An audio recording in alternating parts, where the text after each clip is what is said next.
ॐ सहना भवतु सहनौ भुनक्तु सह वीर्यं करवावहै तेजस्विनावधीतमस्तु मा विद्विषावहै।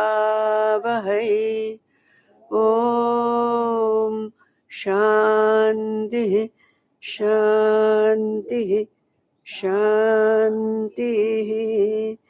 ॐ श्री गुरुभ्यो नमः। ॐ नारायण नारायण नारायण। ब्रह्मास्मि माला श्लोक 41। रागाम्बुसंवृतं चित्ते निःसार्यं पणतो यदि तत्स्थाने शङ्कराकिरणे शनैर्ब्रह्मास्मि भावनात् वृश्चिकदंशतो ध्यानं यथा स्खलति सत्वरं मायानिद्रा तथा देशाद् शुद्धं ब्रह्मास्मि जाग्रतं गातव्यं मधुना ज्ञातं द्रष्टं द्रष्टव्यमद्भुतं धन्योऽस्मि कृतकृत्योऽस्मि ज्ञातं ब्रह्मास्मि महाद्भुतम् अद्य मे सफलः जन्म अद्य मे सफलो गुरुः अद्य मे सफलो योगः अद्य ब्रह्मास्मि सर्वथा रेचकपूरककुम्भाद्यः पिङ्गलेन समन्वितः साङ्गोपाङ्गो फलद्योगः कृते ब्रह्मास्मि भावने कृते ब्रह्मास्मि भावने। ओम ओम।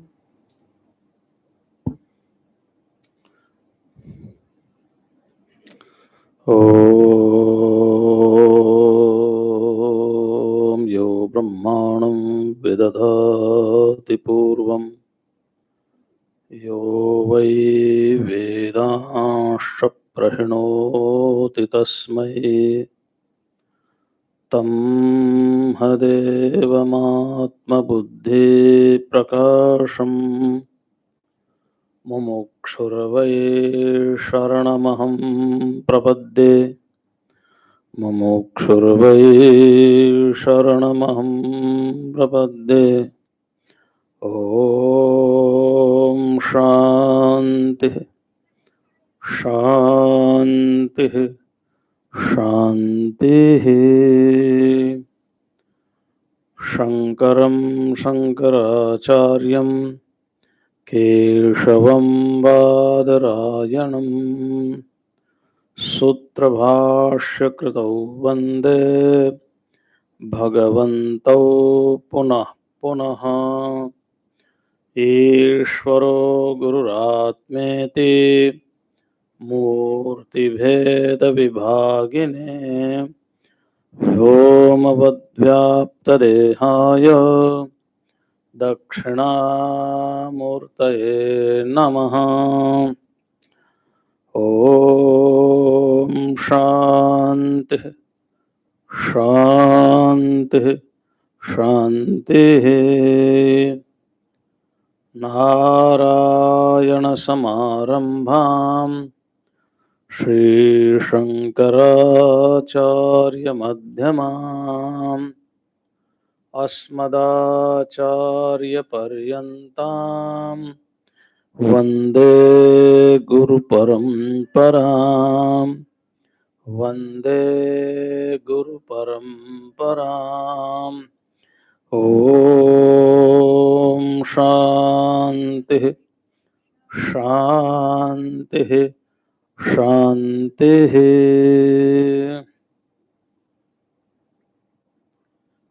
बहुत सुंदर है।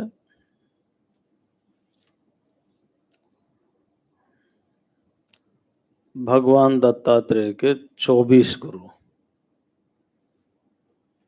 बड़े विलक्षण गुरु हैं।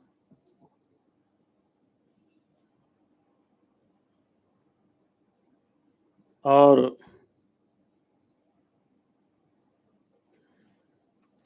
ये जो 24 गुरु हैं,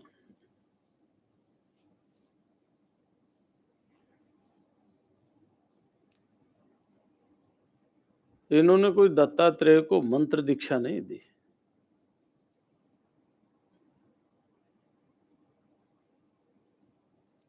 जो अज्ञान से निवृत्ति हो सके,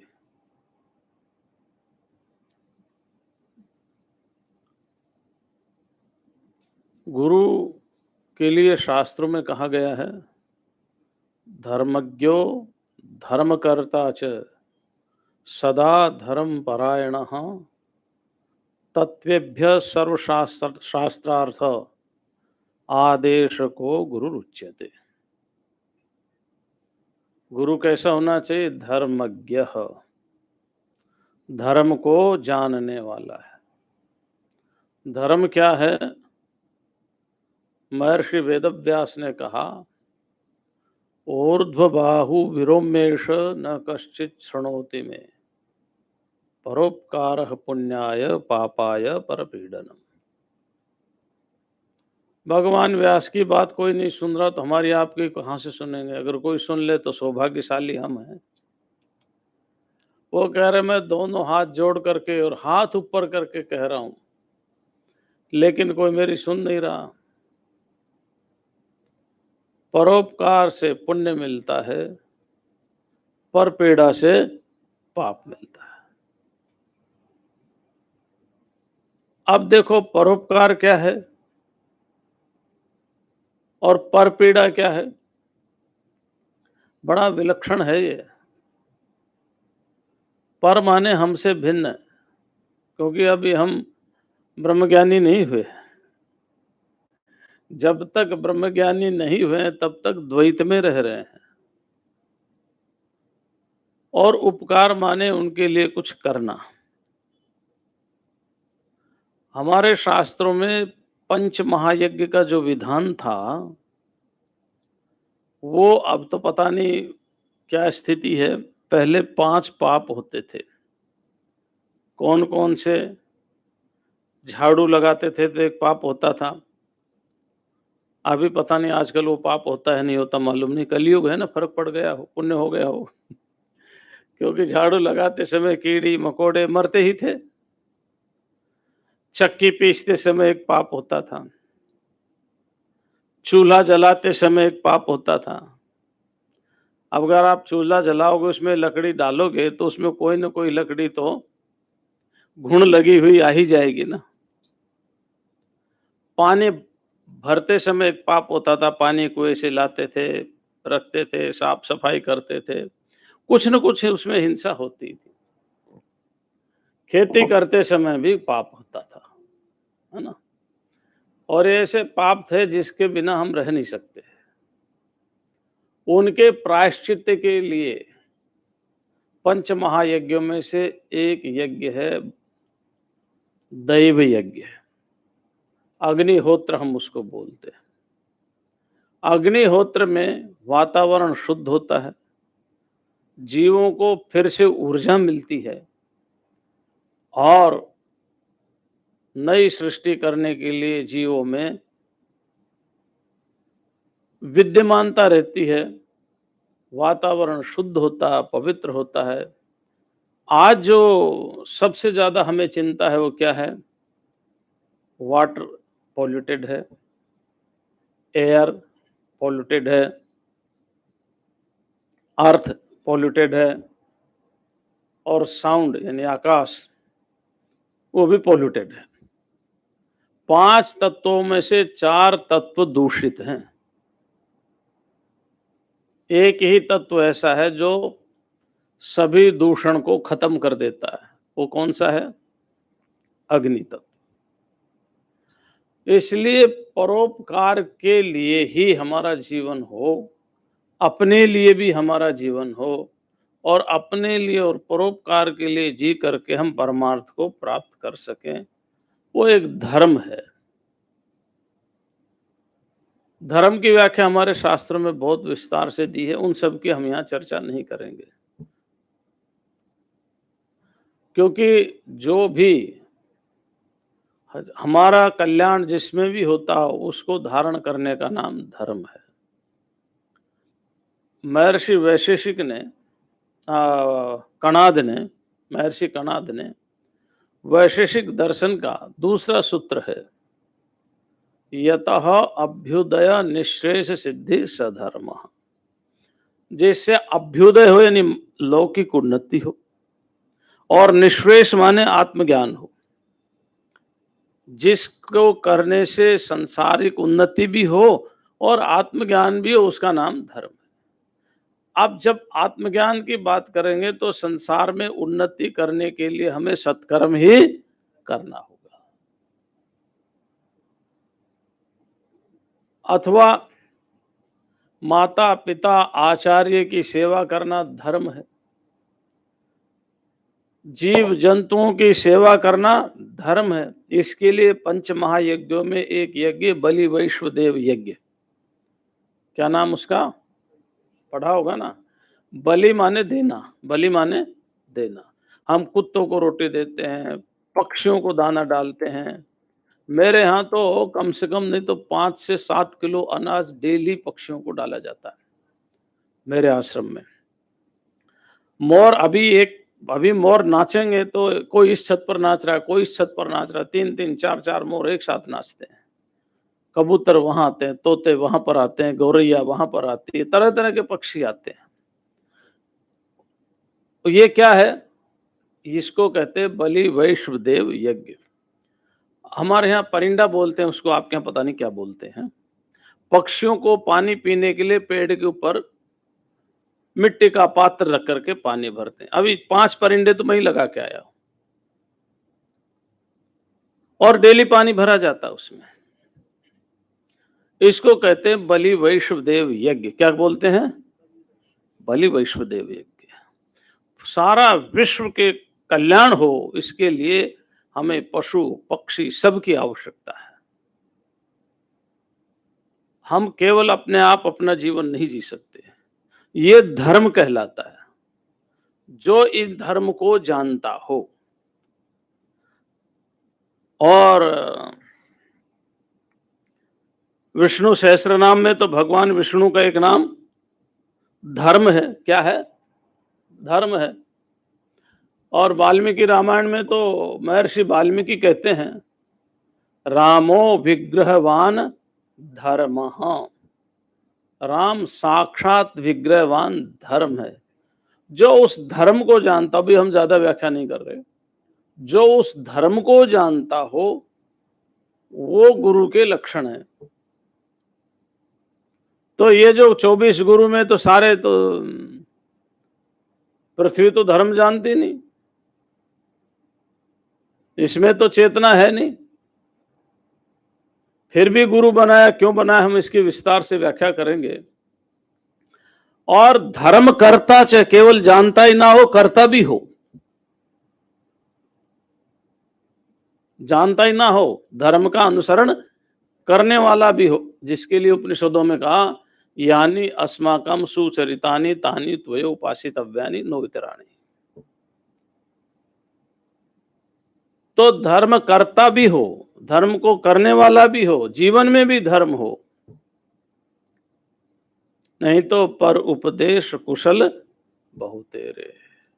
उपदेश देने वाले तो बहुत मिल जाएंगे। आपने कहानी सुनी होगी ना, एक पंडित सत्यनारायण की कथा कर रहे थे, है ना। कथा करते करते उन्होंने कहा, बैंगन की सब्जी नहीं खानी चाहिए, बहुत खराब होती है।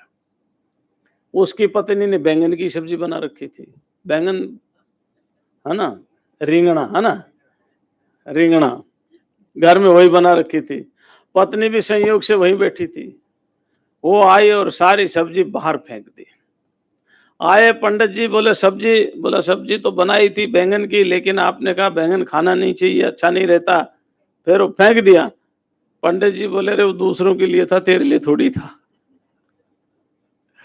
तो ये तो एक उपदेश है। लेकिन आज तो एक उदाहरण के लिए पंडित का नाम लिया, लेकिन आज सब ऐसा ही कर रहे हैं, पर उपदेश ही दे रहे हैं, स्वयं के जीवन में कुछ भी नहीं है। लेकिन ये जो धर्म करता है, धर्म को करने वाला है, और सदा धर्म परायण, विपत्ति आने पर भी धर्म का त्याग। अच्छा, युधिष्ठिर के जीवन में क्या नहीं आया? क्या उन्होंने धर्म का त्याग किया? बस वो गुरु है। और तत्वेभ्य सर्वशास्त्रार्थ, संपूर्ण शास्त्रों का जो तत्व है उसका जो आदेश करने वाला है, उपदेश करने वाला है, तत्व को बताने वाला है, उसको गुरु कहा जाता है। उसको क्या कहा जाता है? उसको गुरु कहते हैं। इसलिए हमारे शास्त्रों में गुरु की बहुत महिमा है। लेकिन ये जो दत्तात्रेय के गुरु हैं, ये तो दत्तात्रेय जी महाराज स्वयं कहते हैं कि बुद्ध्युपाश्रिता। मैंने इनमें एक एक गुण देखे तो अपने आप इनके गुण धारण कर लिए। तो ये किस तरह से गुरु हैं? एक राजा था, हमने प्राइमरी में एक कहानी पढ़ी, जब हम दूसरी तीसरी क्लास में पढ़ते थे, उस समय हमारे यहाँ केजी पेजी नहीं होता था ना, किड्डन गार्डन फिड्डन गार्डन कुछ नहीं होता था। सीधा पहली में एडमिशन, दूसरी में तीसरी में ऐसे ही चलता था। ये तो पैसे कमाने के लिए बना दिए। तो उसमें कहानी पढ़ते थे, एक राजा था, राजा युद्ध करने गया, हार गया, दोबारा युद्ध करने गया, हार गया, तीसरी बार युद्ध करने गया, हार गया, और जंगल में चला गया परेशान होकर के। देखा कि एक चींटी दीवार पर चढ़ रही है, बार बार गिर रही है, बार बार चढ़ रही है, बार बार गिर रही है, बार बार चढ़ रही है, और अंत में वो सफल हो गई। तो राजा ने उस चींटी को ही गुरु बना लिया। वो भी युद्ध करने लगा और एक बार वो जीत गया। तो अब ये राजा ने, कोई चींटी ने कहा थोड़ी तो तू मेरे को गुरु बना, या राजा उस चींटी के पास गया थोड़ी था, हे चींटी देवता, मैं तुम्हें गुरु बनाता हूं, आप मुझे मंत्र दीक्षा दो, ऐसा थोड़ी था। उन्होंने एक घटना देखी और इस घटना को अपने जीवन में धारण कर लिया, और जब उस घटना को अपने जीवन में धारण किया तो चींटी उसके लिए गुरु होगी। गुरु माने शिक्षा, जहां से मिली है, शिक्षक हो गया। ठीक यही स्थिति दत्तात्रेय की भी। ऐसा मत समझ लेना कि भाई दत्तात्रेय के 24 गुरु थे तो सबसे पहले पृथ्वी से दीक्षा ली दत्तात्रेय ने, है ना, फिर जल से ली, ऐसा नहीं समझ लेना। किस किस में क्या क्या गुण उन्होंने देखे, किस किस स्थिति में देखे, उन उन गुणों को उन्होंने जीवन में धारण कर लिया। और नहीं आप सोचो कि पृथ्वी जल अग्नि से ही हम ब्रह्म ज्ञान प्राप्त कर लेंगे। तो शास्त्र का वचन है, किमत्र बहुना उक्ते न। अरे बहुत ज्यादा हम क्या बोले, है ना, किमत्र बहुनोक्ते न, क्या बहुत ज्यादा बोले, सुन लो थोड़े से में। शास्त्र कोटि सतेन च, करोड़ों शास्त्र में जो बात लिखी है वो हम बता रहे हैं। थोड़ी सी बात है जो करोड़ों शास्त्र में लिखी है। क्या लिखी है? दुर्लभा चित्त विश्रांति ही बिना गुरु कृपाम पराम। जब तक गुरु कृपा नहीं होगी, चित्त विश्रांति, चित्त का लय नहीं होगा। महारामायण में लिखा है, महारामायण समझते हैं ना, योग वासिष्ठ। दुर्लभा चित्त विश्रांति ही बिना गुरु कृपाम पराम। तो इसके लिए तो आपको गुरु की शरण में जाना ही होगा, उसके बिना गति नहीं है।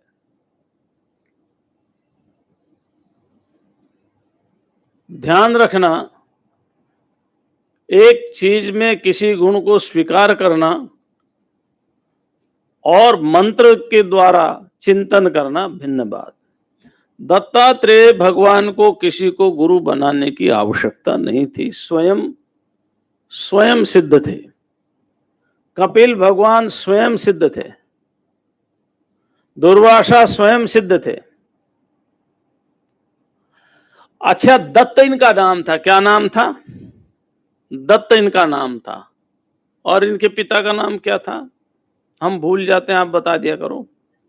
हैं? नहीं मालूम? अच्छा, बहुत अच्छी बात है। इनके पिता का नाम था अत्रि। क्या नाम था? अत्रेः अपत्यम आत्रेय। अत्रि के पुत्र को या अत्रि के शिष्य को या अत्रि से संबंधित किसी भी चीज को आत्रेय बोलते हैं। तो दत्त इनका नाम था, आत्रेय ये थे, गोत्र था इनका। तो संधि होकर के क्या हो गया? दत्तात्रेय। दुर्वासा भी आत्रेय थे, लेकिन उनके साथ दुर्वासा आत्रेय बोलना पड़ेगा, इसलिए बोलने में थोड़ा कठिन आता, कोई लगाता नहीं। चंद्र भी आत्रेय थे, चंद्रात्रेय। क्या नाम था उनका? हाँ, तो दुर्वासा, चंद्र और दत्त, ये अत्रि के 3 संतान थे। अच्छा, जो दत्त थे वो विष्णु के अवतार थे, है ना? किसके अवतार थे? विष्णु के अंश से प्रकट हुए थे। और जो दुर्वासा थे वो शिव जी के अंश से प्रकट हुए थे। और जो चंद्र थे वो ब्रह्मा के अंश से प्रकट हुए थे। कथा तो आपको मालूम है, अब तो बताने की जरूरत नहीं है। बस पिताजी का ही नाम नहीं मालूम था, है ना? है? है? अब माता का नाम तो आप जानो। और इतना पढ़ा लिखा होता तो फिर बात ही क्या थी? अनुसूया नहीं, अनसूया। असूया न असूया, अनसूया। समझ गए ना? असूया कहते हैं जेलसी को, ईर्ष्या को। जिसमें असूया नहीं है वो अनसूया है, अनुसूया नहीं। हाँ, अनुसूया नहीं, असूया, अनसूया। माता का नाम क्या था? अनसूया। पिता का नाम था अत्रि। इसलिए इनका नाम हो गया दत्तात्रेय। इनका नाम था दत्त, नाम हो गया दत्तात्रेय। चलो, लेकिन दत्तात्रेय तक पहुंचते पहुंचते तो और बहुत सी बात करेंगे, है ना? तो गुरु की कृपा के बिना परम शांति मिलती नहीं है। लेकिन गुरु का लक्षण क्या हो, मैंने पहले आपको बताया, धर्मज्ञो धर्मकर्ता च सदा धर्मपरायण तत्वेभ्य सर्वशास्त्रार्थ आदेश को गुरु रुच्यते, है ना? इसलिए हमारे स्वामी शिवानंद जी की जन्म संन्यास शताब्दी मनाई अभी, तो हम उनकी जीवनी पढ़ रहे थे। उनका एक ही नियम था कि परंपरा से ही मुझे दीक्षित होना, अपने आप कपड़े नहीं पहनने। क्योंकि अब देखो, परंपरा से दीक्षित हुए तो महान महनीय महर्षि कहलाए। उनके जीवन की एक घटना, एक बहुत बड़े फ्रीडम फाइटर थे और उन्होंने देखा ये महात्मा, शायद सुब्रमण्यम स्वामी उनका नाम था, सुब्रमण्यम मेरा जहां तक ख्याल है, नाम ध्यान नहीं। और बोले महात्मा थाली पड़े रहते हैं, देश के लिए बेकार हैं, इनकी पोल खोलूंगा। तो देखा कि इस समय सबसे बड़े कौन है, क्योंकि बड़े पहलवान को हरा दोगे तो सब हार जाएंगे। तो स्वामी शिवानंद जी का उस समय अच्छा नाम था। वो पोल खोलने के शिवानंद जी के पास चले गए। अब वो पत्रकार थे, फ्रीडम फाइटर थे, पत्रकार थे, बढ़िया पढ़े लिखे थे। अब वहां गए तो उनकी तो प्रवृत्ति हुई। शिवानंद जी ने कहा हम मेरे पास रहो। लोगों ने विरोध किया, ये क्या कर रहे? बोले नहीं नहीं, इनको मैं अपने पास रखूंगा। वो गए थे पोल खोलने के लिए, लेकिन शिवानंद जी के व्यक्तित्व से, उनके व्यवहार से, उनकी विद्या से, उनके तप से वो बोले कि मुझे तो आप पढ़ाओ। शिवानंद जी ने कहा ये अच्छा फंस गया, मैं तो इधर उधर यात्राएं करता रहता हूं, मैं तुम्हें गुरु बता देता हूं। और गुरुजी भी कैसे बताए कि एक बार हिमालय में गए तो नीचे आए ही नहीं, कभी इस चोटी पर, कभी उस चोटी पर, कभी उस चोटी पर, अनुशासन बड़ा कठोर। बोले गुरु बताओ। बोले जाओ उत्तरकाशी में तपोवन महाराज है। वो तपोवन महाराज के पास गए। महाराज, उनका नाम हुआ स्वामी चिन्मयानंद सरस्वती, जैसे चिन्मय मिशन है, चिन्मयानंद सरस्वती। ऐसे अनेक युवाओं का उन्होंने उद्धार किया, अनेक सामाजिक कुरीतियां उन्होंने दूर की। और उनके मन में एक पीड़ा हुई, भाई जो कोई तो यात्रा ही कर रहा है, तीर्थ यात्रा, कोई कुछ कर रहा है, कोई कुछ कर रहा है, फिर आके बताते कि हमें शांति नहीं मिली। क्यों? क्योंकि कोई भी 1 घंटा बैठ करके ध्यान नहीं कर रहा। तीर्थ यात्रा अच्छी चीज है, लेकिन प्रारंभिक अवस्था है ना? तीर्थ यात्रा अच्छी चीज है, लेकिन प्रारंभिक है। तीर्थ यात्रा कर करके थक जाओ भाई, रुक जाओ भाई, ध्यान करो। तो फिर उन्होंने एक छोटी सी कुटिया बनाई 1932 में। 1936 में उन्होंने डिवाइन लाइफ ट्रस्ट सोसाइटी का अंबाला में रजिस्ट्रेशन कराया। तो गुरु कैसा हो? जो गुरु ये देख रहा हो कि मेरे पास आने वाले ये जितने भी सन्यासी हैं, ये चाहते तो वही है जो मैं चाह रहा हूं, लेकिन इनको समझ नहीं आ रही है, इसलिए इनका कल्याण हो, उसे कहते हैं धर्मपरायण सर्वशास्त्रार्थ आदेशकः। तो ऐसे गुरु की कृपा के बिना मन में शांति मिलने वाली नहीं। अच्छा, आपने श्रीमद् भागवत का तो अध्ययन अच्छी तरह किया होगा, नहीं किया होगा तो कथा सुनी होगी। कथा में परीक्षित का प्रश्न है, और प्रश्न ये है, जो म्रियमाण पुरुष है ना, म्रियमाण पुरुष, उसको क्या करना चाहिए, क्या कर्तव्य उसका। फिर दूसरा स्कंद शुरू हो जाता है। दूसरे स्कंद में पहले तो थोड़ी बड़ाई करते हैं प्रश्न पूछने वाले की, करनी भी चाहिए, बहुत बहुत अच्छा पूछा है ना, इससे तेरा ही नहीं जगत का कल्याण होगा। सुखदेव जी कोई साधारण महात्मा तो थे नहीं, है ना, वो तो साक्षात बारदारायण के ही अवतार थे, साधारण नहीं थे। तो उन्होंने पहले तो परीक्षित को, उसका चित्त शांत हो, थोड़ा सा दुखी था, थोड़ा अच्छा लगे, इसलिए उसकी खूब प्रशंसा की, बड़ी बड़ाई की। उसके बाद कहा कि अगर कोई म्रियमाण पुरुष हो, देखो क्या उत्तर दिया उन्होंने। सबसे पहला, अगर वो अपना कल्याण करना चाहे तो सबसे पहले उसको घर से बाहर निकल जाना चाहिए। क्या करना चाहिए? घर से बाहर निकल जाना चाहिए। फिर घर से बाहर निकल करके कहां जाए? का घर से बाहर निकल करके गुरु की शरण में जाना चाहिए।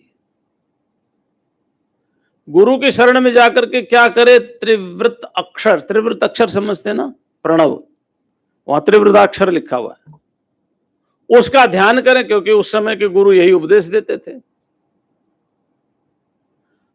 अगर वो घर से बाहर निकलने के लिए सामर्थ्य नहीं है तो फिर उन्होंने विराट का ध्यान बताया, पाताल्यम एतस्य पाद मूलम, है ना। फिर भी अगर समर्थ नहीं तो फिर उन्होंने साकार का ध्यान बताया। लेकिन तीनों ही जगह गुरु की परम आवश्यकता है, गुरु की परम आवश्यकता है। इसलिए आप ये मत सोचना कि भाई हमने भी अपने अलमीरा को गुरु बना लिया है, कि देखो सारा सामान रखता है तो गुप्त रखता है, किसी को बताता नहीं अलमीरा, कपाट। हम भी अपनी बात गुप्त रखेंगे, हमारे गुरु आज से अलमीरा नहीं। कपाट के पास खड़े हो जाओ, पता थोड़ी चलता इसमें क्या है, नहीं पता चलता ना। बस हमने अपने अलमीरा गुरु बना लिया हो, हम रट रहे हैं अलमीरा अलमीरा अलमीरा अलमीरा, है ना। जब करने लग गए तो कल्याण होने वाला गुरु चेतन ही होगा कल्याण होने के लिए। अलमीरा से आप शिक्षा ले सकते हो, जैसे सब कुछ को अपने अंदर रखता है, वैसे हमें भी अपने अंदर रखना चाहिए। अच्छे बुरे भावों को भगवान से निवेदन करें, जैसे अलमीरा अपने मालिक के सामने खुल जाता है, ऐसे अच्छे बुरे भावों को भगवान के सामने निवेदन करें। लेकिन शांति से रहें तब तो ठीक है, लेकिन आप उसी को गुरु बना करके उसी का रटने लग जाए तो ध्यान रखना इस बात को। और दत्तात्रेय भगवान ये नहीं कहते पृथ्वी रटो, मैंने पृथ्वी को गुरु बनाया, तुम भी बना, अब रटो पृथ्वी पृथ्वी पृथ्वी पृथ्वी, नहीं। उससे क्या शिक्षा है वो धारण करो। तो महाराज एक इतिहास सुना रहे हैं, है ना, बहुत प्राचीन इतिहास है, कितना प्राचीन है तो हमें मालूम नहीं। क्योंकि हमारे पास कैलकुलेशन नहीं है, काल गणना आती नहीं, हम पढ़े लिखे कम हैं। लेकिन यदु महाराज की घटना है। यदु यदु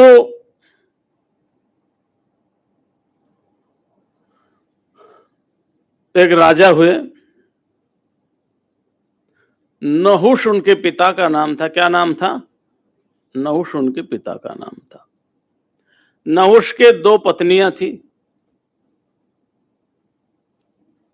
एक का नाम था शर्मिष्ठा और एक का नाम था, कुछ तो आप भी बोल दिया करो, बहुत कथाएं सुनी है, देवयानी। देवयानी शुक्राचार्य की पुत्री थी और शर्मिष्ठा एक दैत्य की लड़की थी, राजा की लड़की थी, राजा की। संयोग कुछ ऐसा हुआ, वो लंबी कथाएं हो जाएंगी, कौन शाप लगा क्या नहीं लगा, पूरा मुझे अवतरण ला के रखना पड़ेगा, उतनी बात हम नहीं करते। लेकिन उनसे उनके 5 पुत्र हुए। किनसे? शर्मिष्ठा से और देवयानी से, नहुष से। 3 पुत्र देवयानी के हुए और 2 पुत्र शर्मिष्ठा के हुए। शर्मिष्ठा के एक पुत्र का नाम यदु था। शर्मिष्ठा के, यानी नहुष और शर्मिष्ठा के एक पुत्र का नाम था यदु। वो महाराज राजा थे, बड़े धर्मात्मा थे, धर्मनिष्ठ थे, और वो भी पृथ्वी का में रहने वाले व्यक्तियों का कल्याण हो, मेरे राज्य का कल्याण हो, कोई अव्यवस्था तो नहीं है, कहीं कोई किसी को तंग तो नहीं कर रहा, कहीं कोई कमी तो नहीं है प्रजा में अन्न धन भंडार की, कहीं बाढ़ आ रहा हो, कहीं भूकंप आ रहा हो। उस समय तो ये सब कुछ थे नहीं, सैटेलाइट। तो वो सब कुछ देखने के लिए राजा अपनी प्रजा को देखने के लिए अपनी राजधानी से बाहर निकला। बाहर निकला तो महाराज क्या देखा, क्या गजब का देखा। एक अवधूत, हा, क्या बात, अवधूतों की मस्ती। मुझे है काम फकीरी से अमीरी, क्या बेचारी है। जिसको फकीर से काम हो जाए उसको अमीरी कुछ भी नहीं है, कुछ नहीं है।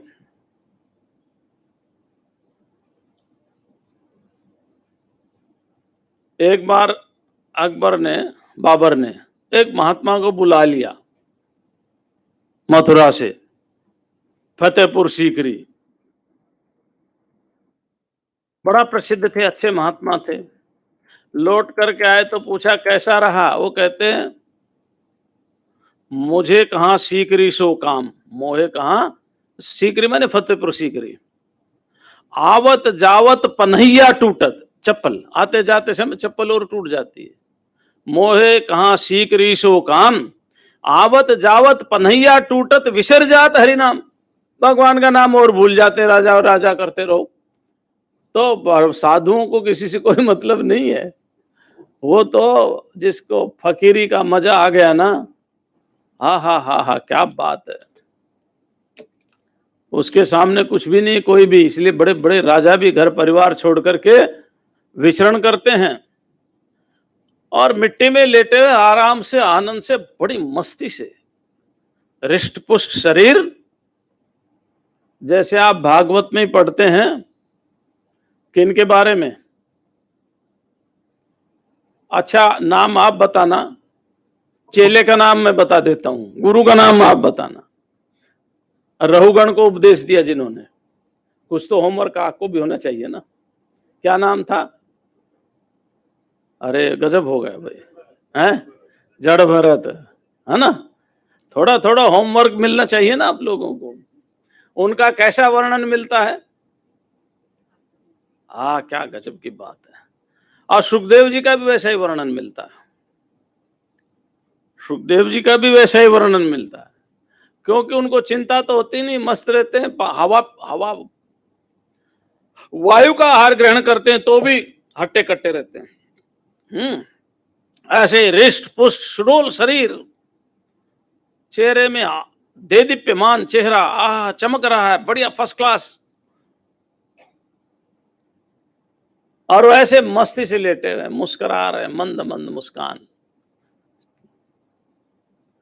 राजा ने देखा ये क्या है भाई, मेरे पास सेना है, धन है, आर्मी है, राजधानी है, राजा हूं, धन दौलत वैभव है, सब कुछ है, हाथी है, घोड़े हैं, सब कुछ है, मैं इतना सुखी नहीं जितना ये है,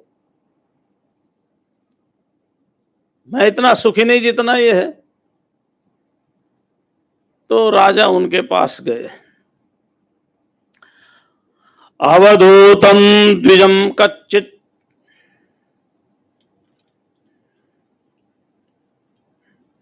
अवधूतम द्विजम कच्चित चरंतम अकुतो भयम कविम निरीक्ष तरुणम यदुः पप्रच्छ धर्मवित्। अब देखिए कुछ विशेषण यहां व्याख्या करेंगे। एक तो यदु की विशेषता बताई श्लोक में, मैं इसलिए बता रहा हूं ताकि ऐसा ना समझ ले अरे राजा था मिल गया तो पूछ लिया। हम क्या सोचते हैं, जैसे एक्सीडेंट होता ना, राजा का और अवधूत का एक्सीडेंट हो गया, एक्सीडेंट हो गया तो पूछ लिया भाई बताओ तुम ऐसे कैसे मस्ते, नहीं नहीं, राजा की विशेषता देखिए क्या है। इसलिए किसने पूछा ये बहुत महत्वपूर्ण हो जाता है। राजा की विशेषता धर्मविद, धर्म को जानने वाला, और धर्म को जानने वाला, धर्म के अनुसार आचरण करने वाला, धर्म के अनुसार प्रजा का पालन करने वाला, यानी पूर्ण रूप से भगवनिष्ठ, ये राजा का विशेषण है। इसलिए मैं विशेषण की तो व्याख्या इसलिए कर रहा हूं ताकि आपको इन प्रश्नों में और इन उत्तरों में महत्व बुद्धि बढ़े और समझ में आए क्या बात। कई बार हम जाते हैं रेल में, कोई मिल जाता है वैसे ही पूछ लेते, हमारी कोई जिज्ञासा नहीं थी ना कोई कुछ था, मिल गया तो पूछ लिया, ऐसा नहीं था। वो धर्मविद हैं, धर्मनिष्ठ हैं, भगवत परायण हैं। उन्होंने एक द्विज को देखा, एक ब्राह्मण को देखा, ब्रह्मनिष्ठ महापुरुष को देखा। कैसे थे वो? तरुणम, बूढ़े नहीं थे, युवा थे और सब कुछ करने में समर्थ थे। कविम, कवि माने क्रांतदर्शी, जो भूत भविष्य को अच्छी प्रकार से जानता है। आप तो गीता में पढ़ते हैं कविम पुराणम अनुशासितारम, है ना, और उपनिषद में पढ़ते हैं, उपनिषद में पढ़ते हैं ना, ईशावास्य उपनिषद का 8वां मंत्र क्या है? चलो आप देख लेना, उसमें कवि शब्द आया, उसकी व्याख्या बाद में करेंगे ना, थोड़ा बहुत होमवर्क देना चाहिए ना, सारा हम ही बता देंगे तो काम गड़बड़ा जाएगा। तो कवि का अर्थ क्या है? क्रांत दृष्टा। क्रांत कहते हैं पार देखना, आर पार, है ना, जो भूत भविष्य को वर्तमान को अच्छी प्रकार से जानने वाला है, उसको कवि कहते हैं। तो ये तो सब कुछ जानने वाले हैं, जो अवधूत है ये अच्छी प्रकार से जानने वाले। और अवधूत किसे कहते? देखो हमारी एक धारणा बन गई, जो शरीर पर राख लगाए वो अवधूत, नाना, शरीर पर राख लगाने वाले का नाम अवधूत नहीं है। अरे जिसने अज्ञान और अज्ञान का कार्य, है ना, अब सारा विस्तार आप समझ जाओ, अज्ञान और अज्ञान के कार्य को धो दिया हो, निर्लिप्त हो गया हो, निरंजन हो गया, उसका नाम अवधूत है। थोड़ा सा हमें धीरे धीरे चलेंगे, आराम से, क्या जल्दी है ना। अरे जो अब करे सो कल कर, कल करे सो परसों, ऐसी भी क्या जल्दी पड़ी, जीना भी बरसों, नहीं, धीरे धीरे चलेंगे ना, सही है ना। खैर चलो, अवधूत इसे कहते हैं जिसने अविद्या और अविद्या के कार्य को धो दिया हो, समाप्त कर दिया हो। खाली राख लगाने वाले का नाम अवधूत नहीं होता, मिट्टी में लेटने वाले का नाम अवधूत, वो तो इसलिए लेटता है, उसके लिए कोई कपड़ों में कोई महत्व नहीं रहता, अच्छे पहन लिए तो ठीक है। और एक पंजाब में फकीर हुए, उन्होंने एक सुंदर बात कही, वाह वारे मौज फकीरां दी। क्या कहा? वाह वाह रे मौज फकीरा दी, कदे तो ओढ़े शाल दुशाला, कदे तो कंथा लीरा दी। लीर कहते जो फटे पुराने कपड़े बच जाते हैं, है ना। कभी शाल दुशाला ओढ़ लिया तो वो भी ठीक है, नहीं तो कंथों की लीरा, कंथा माने गुदड़ी, लीरों की गुदड़ी तो ओढ़ते ही हैं। वाह वाह रे मौज फकीरा दी, कदे तो ओढ़े शाल दुशाला, कदे तो कंथा लीरा दी, वाह वाह रे मौज फकीरा दी। कदे तो खांदे चने चबीने, कभी तो सूखे चने खा के गुजारा कर देते हैं। कदे तो खांदे चने चबीने, कभी तो लपटा खीरा दी, वाह वाह रे मौज। हाँ, फकीर हैं, मस्त है महाराज, अवधूत हैं। उनको किसी वस्तु विशेष में, किसी इंद्रियों के स्वाद विशेष में, किसी परिधान विशेष में, किसी आभूषण विशेष में, किसी भूमि विशेष में, किसी व्यक्ति विशेष में कोई लगाव नहीं रहता। कोई बदमाश आ गए तो आजा बैठ जा, कोई सज्जन आ गए तो भी आजा बैठ जा। आगतम स्वागतम कुर्यात, गच्छन्तम न वारयेत, जा रहे तो जाओ, आ गए तो आ जाओ। तो ऐसे को अवधूत कहते हैं। और अवधूत कैसे थे वो? कवि थे, क्रांत दृष्टा थे। और कैसे थे? अकुतो भयम, निर्भय रहते थे, जिनको भय था ही नहीं, कोई भय नहीं था। ऐसे चरंतम, विचरण करते हुए, अवधूतम निरीक्ष, ऐसे विचरण करते हुए अवधूत को देख करके जो धर्मनिष्ठ थे, धर्मिष्ठ थे, धर्मपरायण थे, भगवन निष्ठ थे, भगवत परायण थे, ऐसे राजा यदु ने उनसे पूछ लिया। क्या पूछा? देखो क्या पूछते हैं। प्रायो धर्मार्थ कामेषु विवत्सायां च मानवः, हेतुनैव समीहन्ते आयुषो यशश्रयः। देखो, ये हम सबके लिए है ना, ये उपदेश सबके लिए है। ऐसा नहीं कि खाली आपके लिए ही है। शिक्षा जब तक जीवन है सबको लेनी चाहिए, चाहे सन्यासी हो, चाहे गृहस्थी हो, चाहे सज्जन हो, चाहे दुर्जन हो, चाहे कोई भी क्यों ना हो। वो यदु महाराज कहते हैं, कुतो बुद्धिर्यं ब्रह्मन् अकर्तुः सुविशारदा, यामा साध्य भवान लोकम विद्वांसरति बालवत। आहा हा, हे ब्रह्मन, विशेषण है, हे ब्रह्मन।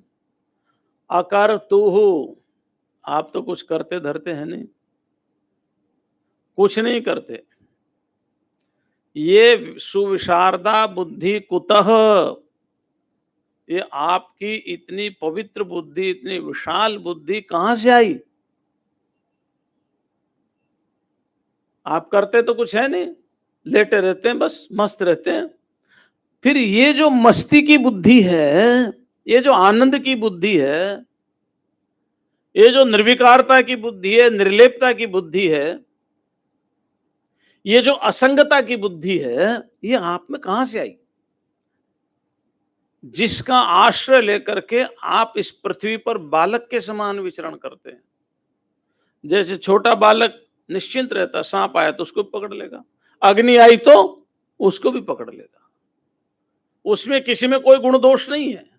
ऐसे ही आपके अंदर भी के अंदर भी कोई गुण दोष नहीं है, ना किसी के प्रति गुण है, ना किसी के प्रति दोष है। गुण दोष विवर्जित, ये जो आपकी बुद्धि है, ये जो सुविशारदा, सुविशारदा माने बहुत पवित्र, विशाल, अनंत, ये को समाहित करने वाली ये जो बुद्धि है, ये जिसका आश्रय लेकर के आप बालवत विचरण करते हैं, ये आपके अंदर बुद्धि कहां से आई? क्यों? मैं देखता हूं, क्या देखते हैं यदु महाराज? प्राय लोग संसार के ही संग्रह में लगे रहते हैं। अब उसमें संसार का संग्रह सब समझ लेना, धर्म भी संसार का संग्रह, अर्थ भी संसार का संग्रह है, काम भी संसार का संग्रह है ना। मोक्ष को छोड़ करके बाकी सब संसार का ही संग्रह है।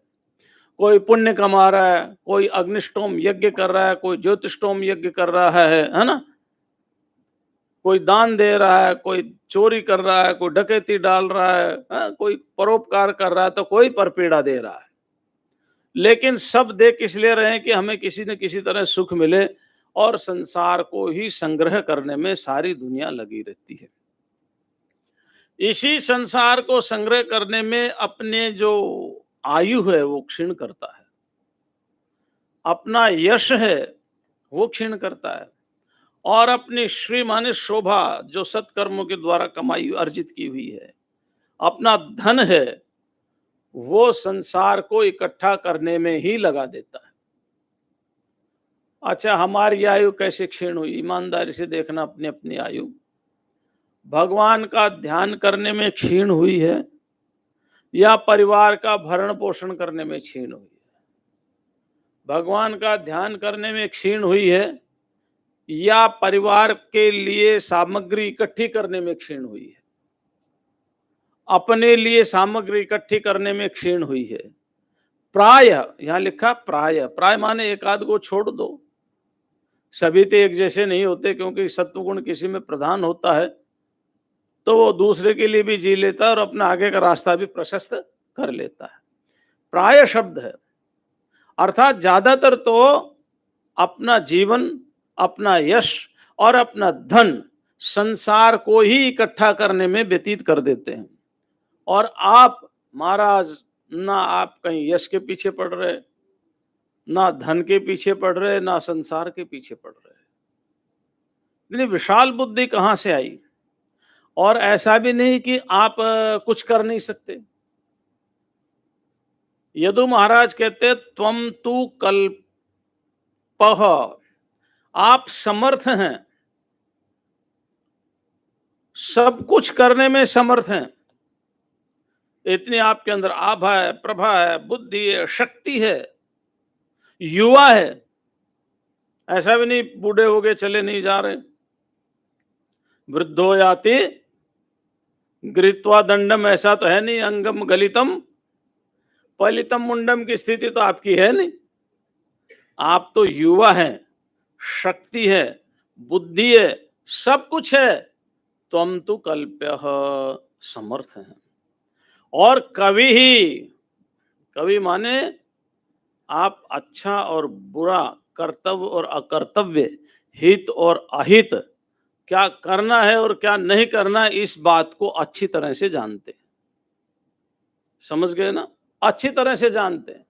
हमारे सामने सबसे बड़ी समस्या ये आती है कि हम कई बार ये भूल जाते हैं हमें इस स्थिति में क्या करना है और क्या नहीं करना है।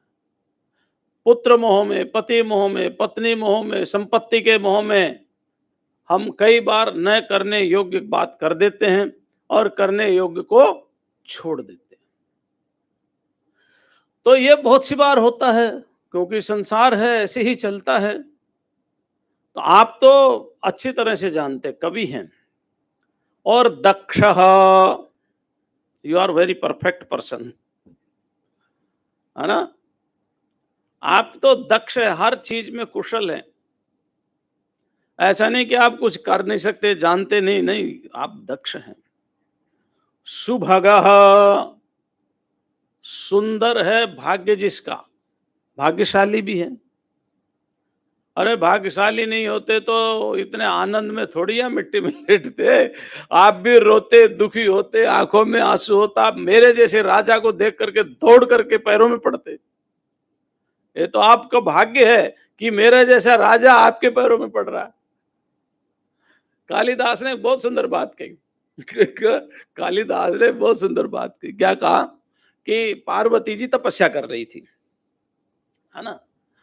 अपर्णा उनका नाम हो गया थे। वदंत्य पर्णे तिचताम पुराविद, पत्ता खाने भी छोड़ दिया था ना, भोजन छोड़ दिया था, पत्ता भी खाना छोड़ दिया था।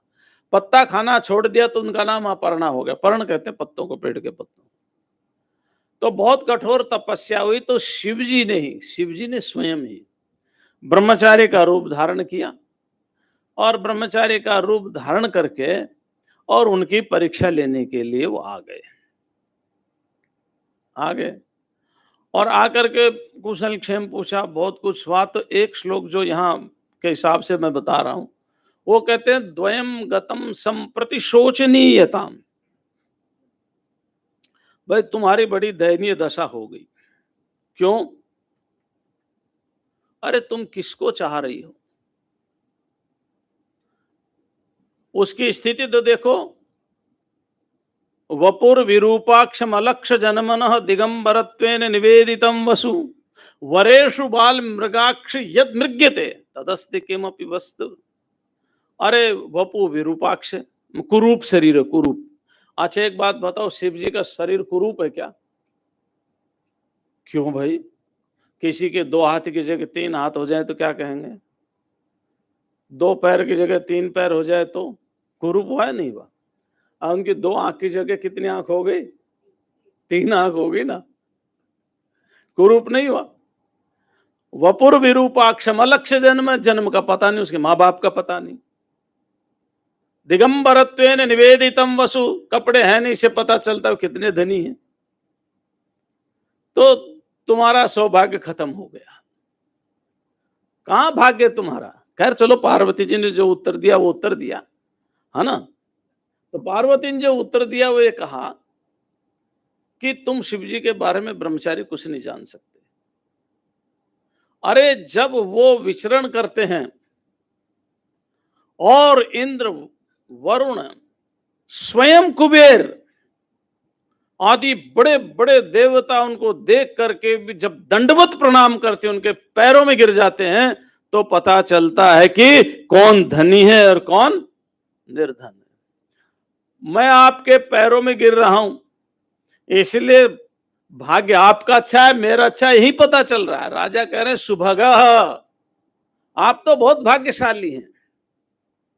और एक बड़ा प्यारा विशेषण दिया, बहुत प्यारा, अमृत भाषण। आप बोलते हैं तो रस टपकता है।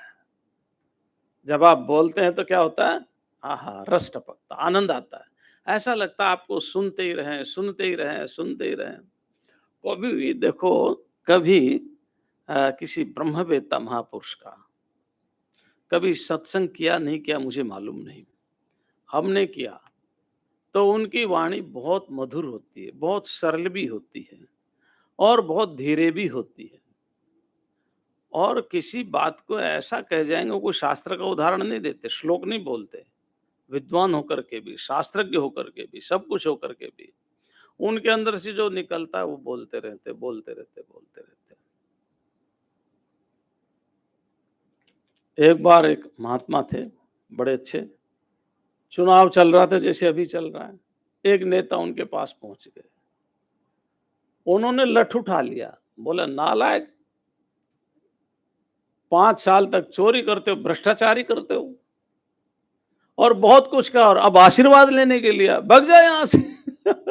अब महात्मा कौन रोका, मंत्री थे वो तो। मौज बाप महात्माओं के, उसे मालूम था कि अगर कुछ भी बोल दिया और ये शाप दे दिया तो सफल हो जाएगा। इसलिए महात्मा मस्ती से रहते भाई। तो अमृत भाषण, आप तो अमृत बोलते हैं, बोलते तो ऐसा लग जैसे अमृत टपक रहा हो, और न करता, कुछ करते भी नहीं है। अरे कुछ ना करने वाले की वाणी में थोड़ी मिठास होता है, वो तो कुछ न कुछ कड़वा बोलेगा ही ना। न करता, कुछ करते भी नहीं है। नेह से, न कुछ चाहते, यह कहते हैं चाह को, न इह से, न कुछ चाहते हैं आप। आपकी इच्छा भी नहीं है कि चलो मैं एक मकान बना लूं। आपने कथा सुनी होगी लोमस ऋषि की, सुनी आपने? लोमस ऋषि जा रहे थे तो एक चारपाई सिर पर रखी थी, चारपाई सिर पर रखी थी। रास्ते में इंद्र मिल गए, दंडवत प्रणाम किया। उन्होंने कहा महाराज ये चारपाई क्यों सिर पर रखी है? तो लोमस ऋषि ने कहा अरे अब कितनी आयु बची है, कौन मकान बनाने के झंझट में पड़ेगा, थोड़े दिन तो बचे ही हैं। अब जहां भी जाता हूं रात होती इसको बिछा के सो जाता हूं, सुबह इसको उठा लेता हूं। कि थोड़े सी जिंदगी के लिए, थोड़े से दिनों के लिए कौन झंझट करे? तो इंद्र ने कहा महाराज आपकी आयु कितनी होगी? तो लोमस ऋषि ने कहा मेरे शरीर में लोम देख रहे हो, रोम देख रहे हो? हाँ। बोले जब ब्रह्मा जी का एक दिन बीत जाता है, दिनों रात मिला करके एक दिन बीत जाता है, तो एक रोम मेरा गिरता है। अब कितने रोम गिरे देख लो। इंद्र ने माथा पकड़ा और कहने लगे ब्रह्मा के एक दिन में 74 इंद्र, 74 इंद्र बदल जाते हैं। इतने ही रात में हम इसके लिए इतना झंझट करते हैं कि अपने आप को अमर समझते हैं और पता नहीं क्या क्या करते हैं। और ये उसको भी कह रहा है कि बच्चा, और बोला जब सारे रोम रोम खत्म हो जाएंगे तो इतनी मेरी आयु है कि ये जितने रोम हैं ये सब टूट जाएंगे तो मेरी आयु पूरी हो जाएगी। एक रोम के टूटने में ब्रह्मा जी का एक दिन लगता है। तो भाई अब ये काल गणना हमारी दृष्टि से तो बहुत बड़ी है, लेकिन जो ब्रह्मज्ञानी हो गए वो कालातीत हो गए। क्या हो गया? काल है ही नहीं वहां पर, वही है। तो ऐसे लोमस ऋषि को कोई इच्छा नहीं, अपनी एक खाट सिर पर रख ली और जहां देखा वहीं पर बिछाई और सो गए। हमारा भी समय पूरा हो गया, हम भी अपनी खाट को सिर पर रख करके